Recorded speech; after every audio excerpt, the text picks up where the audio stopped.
What's up, everybody? Welcome back to Gizmo's Game Reviews and Discussions. So today we're going to discuss Tony Hawk's Underground, number 1. We'll discuss that. I hope you enjoy it, and here we go.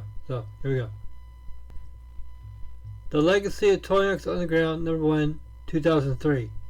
Tony Hawk's Underground chronicles the story of you and your best friend Eric Sparrow as you both go from nobodies to the big times, the spotlight, as pro skateboarders, to your eventual fall from grace, even though it wasn't entirely your fault, ending with your redemption arc at the end. Now that you know the plot, here we go. Tony Hawk's Underground essentially breaks the skate community into two groups. Those that skate for the love of the sport, essentially soul skaters, which is your character, and the ones who skate only for the fame and money, essentially sellouts, Eric's character, as they're called. Now, Eric Sparrow wasn't always a sellout, for in the beginning, despite hints that he thought he was better than you and Eric both became friends out of love for skateboarding, and you both dreamed of hitting the big times as pro skaters. However, it's never clear why you and Eric wanted to become pro skaters other than you just did, which ended up with you finding peace in your redemption arc with simply the act of skateboarding. Meanwhile, Eric became the world's biggest sellout, only skating for the fame and money he could make from it. Although it's never made clear why your characters end up this way in their respective character arcs, other than just fate, destiny, or something like that. Now, you and Eric both try to become pro skaters. However, the game paints two different pictures of getting there. It paints you as a hero, a saint, who's honestly working your way up to the ranks while staying true to your love of skating and never doing anything scandalous. While it paints Eric as a villain, a crooked, backstabbing, lying, cheating scumbag who'll do anything, including betray his best friend, you, to accomplish his dreams. However, while this is true for Eric throughout the game, which ultimately leads to Eric causing your fall from grace, your character, however, is no saint. Your character lies about being pro to enter a pro contest, wins a contest to get sponsored, but instead trying to help out his best friend Eric and get him on the team, essentially helping your friend out, brownie points.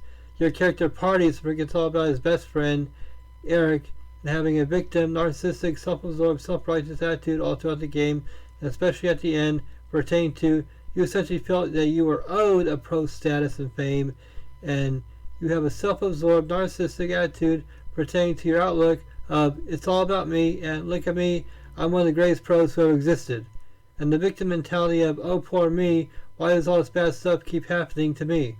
However, what sets your character apart from other self-loathers is that your character will, yes, think these things, but he doesn't wallow in self-pity too long. He knows what he wants and tries to achieve it. And while the game paints yours and Eric's paths to being pro skaters in two different lights, the fact of the matter is you both will lie, deceive, and con your way to your dreams. Essentially put, you both will do whatever it takes to achieve your dreams. Essentially, the ends justify the means. Now, the game portrays the two different paths of skateboarding in this game. The soul skater's hero is you, which is you, who essentially skate for love of skateboarding, feeding your soul, if you will, and the so-called sellouts, the villains, which is essentially Eric. Essentially those who only skate for the fame and money, and while this is how the majority of the skate community sees and feels about the two types of skaters, this concept harms and paints a negative picture of the concept of a career skater, with Tony Hawk's Underground painting the picture that if you go big and have any kind of success, make any amount of money, either through brand sponsorships or promoting products, that you're an Eric, and you're the villain of skateboarding. However, if you only skate for love of skating, the game paints you as a super righteous soul skater. For only skating for a love of the sport, and these two types of skaters are portrayed through you, the hero, and Eric the villain. But with that being said, however, your character was completely on board with and living the pro skater life of fame and money, and didn't adopt his philosophy of soul skating until after his fall from grace, when he had no other option. After the skate community seemingly disowned him, your character perhaps only adopted the soul skating personality as a way of rebuilding and repairing his reputation and image and being loved and admired once again like he used to be before his fall from grace. Because how else would you explain the sudden 180 shift in personality, going from being about living the pro skater life of fame and money to being against fame and money now that you don't have fame and money? So, while true skaters skate purely for love of skating, and people who skate for only, not to repeat that, only the fame and money and never the true love of skating are indeed sellouts. However, finding success in and making money off something does not necessarily make you a sellout. The determining factor that decides whether you're a true skater or a sellout is, do you let the money and fame consume you and become your whole purpose to skate, or is the fame and money just an addition, a bonus, and your whole reason for skating is that you love it and the money is just a bonus? That is the determining factor of whether or not you're truly a sellout or a true soul skater. However, Eric Sparrow let the fame and money consume him as it slowly became his whole reason to exist in skateboarding. And that is why he is a sellout. Not because he made some money and got famous, but because he let getting famous and getting rich as possible off skateboarding become his whole reason to skate and exist as a pro skater. And that is why he is considered a sellout and therefore the villain of the story. But in the end, while Tony Hawk's Underground has its positives and negatives pertaining to the message of the game, the story and character arcs, no memorable or even really great levels, as well moving away from the significance and importance of special tricks, and the fact that not every pro was incorporated into the overall story, Tony Hawk's Underground is, however, one of, in my mind, the best skateboarding games in the series.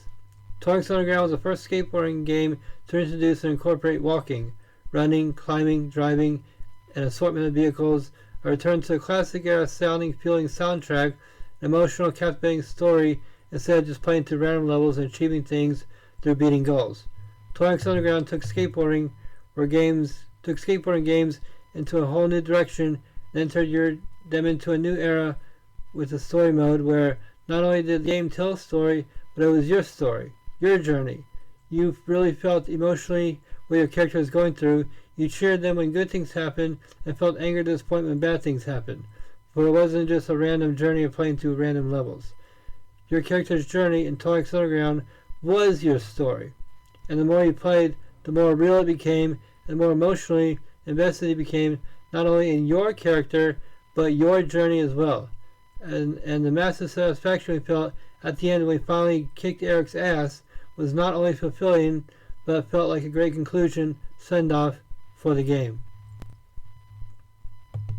So all in all, while there are positives and negatives pertaining to the message, story, and character arcs in the game, Tony Hawk's Underground will go down in gaming history as perhaps one of the greatest skateboarding games in the Tony Hawk series, and a great skateboarding game altogether, and truly a groundbreaking, inspirational, one-of-a-kind entry not only into the Tony Hawk series, but into the gaming world altogether.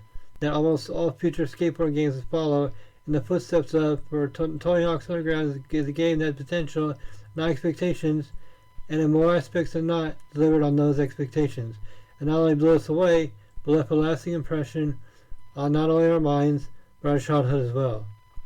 So yeah, all led to this game. Thanks for watching. Later.